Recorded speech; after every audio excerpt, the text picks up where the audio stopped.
भूतिया कॉलेज, जहां बेंचें रात में सांस लेती हैं। शहर से बाहर पुराने पीपल के पेड़ों के बीच दबा हुआ था एक कॉलेज, सरस्वती कॉलेज।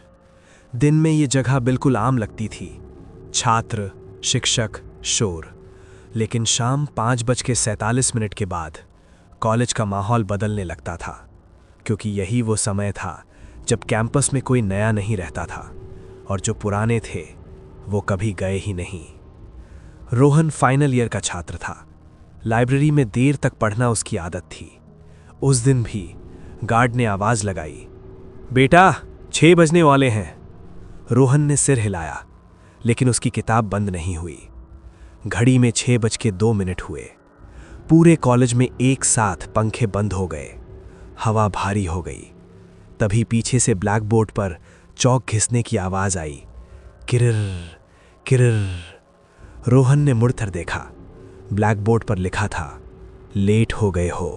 क्लासरूम खाली था, फिर भी रोहन को ऐसा लग रहा था जैसे कोई उसे देख रहा हो। उसकी गर्दन के पास ठंडी हवा फूंकी गई, कान के बिल्कुल पास फुसफुसाहट, बैठ जाओ। एक एक कर बेंचें हिलने लगी, धीरे, बहुत धीरे। उन पर धुंधली परछाइयां उभरने लगी। चेहरे नहीं दिख रहे थे, बस आंखें, बहुत गहरी, बहुत काली। ब्लैकबोर्ड के पास हवा मोटी होने लगी। उस धुएं से एक आकृति बनी, बहुत लंबी, बहुत पतली, हड्डियां बाहर निकली हुई, गर्दन जरूरत से ज्यादा मुड़ी हुई, चेहरा मानो किसी ने त्वचा खींचकर ठीक से चढ़ाई ही ना हो। उसकी आंखें रोहन की आंखों में घुस रही थीं और वो मुस्कुराया। मुस्कान नहीं थी, चीर थी। भूत ने उंगली उठाई। रोहन की कुर्सी अपने आप पीछे खिंच गई।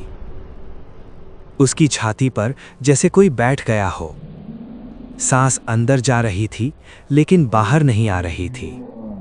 भूत का चेहरा बिल्कुल सामने था, बहुत पास। उसने धीरे से कहा, हर साल एक छात्र यहीं छूट जाता है। रोहन की आंखों से पानी बहने लगा। फिर अंधेरा। अगली सुबह कॉलेज खुला। क्लासरूम वैसा ही था, बस लास्ट बेंच पर एक नया छात्र बैठा था। उसका सिर झुका था। जब शिक्षक ने नाम पुकारा, रोहन, उसने सिर उठाया। आंखें काली थीं। आज भी सरस्वती कॉलेज में शाम 5:47 के बाद कोई रुकता नहीं, क्योंकि सब जानते हैं कुछ क्लासेस कभी खत्म नहीं होती।